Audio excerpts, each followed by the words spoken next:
Kita kembali juga berbincangan, Mas Hanta, kalau di Banten kita sudah lihat ada partai kemudian yang berbeda, calon yang didukungnya dengan Koalisi Indonesia Maju Plus ini kemudian apakah langkah Golkar ini untuk balik kanan bisa diikuti oleh partai-partai lainnya yang merasa juga punya kans, kemudian juga punya kader yang cukup kuat, elektabilitas tinggi, ada di beberapa daerah lainnya juga kalau kita lihat PKS itu termasuk di daerah Jawa Barat, kemudian juga daerah Utara Selatan untuk bisa mengajukan kadernya sebagai wakil dari wali kota, kemudian juga calon wali kota. Mas Hanta. Ya Putri, pergerakan partai itu menurut saya potensi perubahan koalisi ini menjadi goyang karena ada dua pemantik dulu sebelum bicara partainya. Satu putusan MK yang berpotensi mengubah peta koalisi kandidasi, jadi Kim Plus itu berpotensi yang tadinya terkonsolidasi menjadi kemungkinan mencair. Yang kedua, dia bisa mengubah peta kompetisi eleksi. Jadi potensi di mana kandidat yang sudah siap bertarung dengan kotak kosong atau dengan calon boneka mengecil, tertutup peluangnya akan ada kandidat baru. Nah, yang kedua pemantiknya itu dari sisi putusan MK, adanya cross kepentingan, yaitu persilangan kepentingan antar partai, di mana salah satu partai atau beberapa partai merasa tidak terwakili di dalam komposisi cakada atau cawakadanya itu. Misalnya untuk kasus Golkar di Banten, itu kan kantongnya Golkar, kata Bang Doli, tapi tidak ada cagup cawagupnya.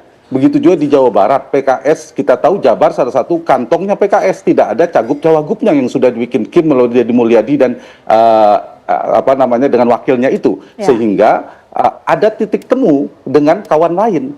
Tadinya ada titik persilangan, tetapi ada titik temu. Misalnya untuk kasus Banten, ternyata Golkar memiliki titik temu dengan PD Perjuangan. Begitu juga dengan PKS Jawa Barat memiliki titik temu bersama Nasdem. Nah, inilah dua pemantik utamanya. Tapi apakah otomatis semua partai bisa berubah? Tetapi di saat yang sama saya kira punya dua juga faktor yang tetap mempertahankan solidnya Kim yang tadinya sudah terkonsolidasi. Satu, terkait konsolidasi nasional. Ada pemerintahan baru yang baru terbentuk, mungkin sudah ada konsesi, sudah ada negosiasi. Ini dijadikan sebagai ujian bagi Kim Plus, terutama yang Plus baru bergabung. Apakah setia atau tidak dan seterusnya. Jadi pasti ada perkatnya pemerintahan baru Prabowo Gibran. Khususnya untuk Jakarta, saya lihat itu dikawal ketat. Di luar Jakarta sepertinya tidak terlalu. Mungkin ada faktor Anies dan sebagainya. Tentu tema yang berbeda. Yang kedua, suksesi partai yang sedang terjadi itu membuat beberapa partai tidak aman. Jadi manuver partai itu terbatas, terkunci. Jangan sampai misalnya muktamar PKB yang biasanya manuver sangat kencang, itu dia akan terganggu legitimasinya atau diganggu legitimasinya terkait dengan legitimasi dari pemerintah. Jadi kalau misalnya tidak hati-hati bermanuver, bisa jadi terserimpung oleh manuver politik dirinya sendiri. Itu juga yang membuat misalnya kita menunggu PKB di Jawa Tengah, PKB di Jawa Timur seperti apa? Apakah juga akan lepas terpendar dari Kim Plus seperti yang dialami oleh Golkar? Nah, karena itu, apakah akan diikuti seperti Golkar? Belum tentu juga, seperti saya katakan tadi. Dua faktor yang akan mempertahankan makin solidnya. Untuk kasus Banten, Putri, agak beda ya. Saya melanjutkan tadi disampaikan oleh Bang Doli. Jadi memang faktor pertama, Airin ini kan kader. Keluarganya juga kader Golkar. Punya memiliki prestasi elektoral. Jadi sudah jelas, boarding pass itu harusnya diberikan Golkar kepada Airin. Yang kedua, potensi kemenangannya tinggi. Kalau Airin elektabilitasnya rendah, lain ceritanya, saya yakin tidak berubah. Pak Bahlil tidak akan merubah keputusan itu. Dan tidak mungkin mendesak untuk keluar. Dan yang ketiga, kita tahu ternyata PDIP akhirnya kemarin mengusung, ini pemantiknya, stimulusnya dari PDI Perjuangan, bahkan kemungkinan mau candaan Bu Mega harus pakai baju merah itu, membuat Golkar berhitung jangan sampai dihantam oleh kadernya sendiri. Nah, bagaimana kalau kemudian Airin memenangkan pertarungan? Itu dari sisi Golkarnya. Itulah sebabnya Golkar mendesak tanda petik bernegosiasi ulang dengan Kim Plus. Tapi yang menarik sedikit saya tambahkan dari sisi Kim Plus yang menarik.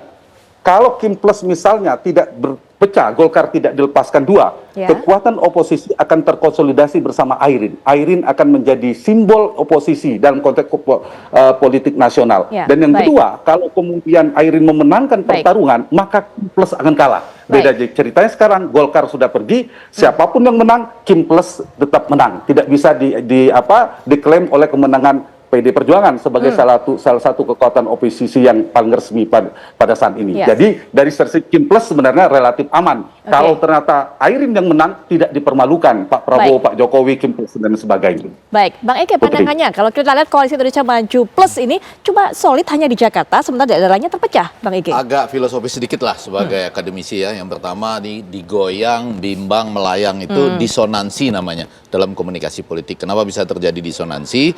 Itu mungkin saja karena dinasti itu tidak hanya harus dari pusat, tapi juga pilkada kan di daerah-daerah, atau dinasti dalam arti menginginkan sebuah koalisi yang besar sesudah pemilu presiden. Tapi saya mau dengan cepat mengatakan, lepas dari semua analisis yang tadi, kita melihat ada perkembangan waktu ya, dan gerakan mahasiswa serta civil society yang sangat cepat.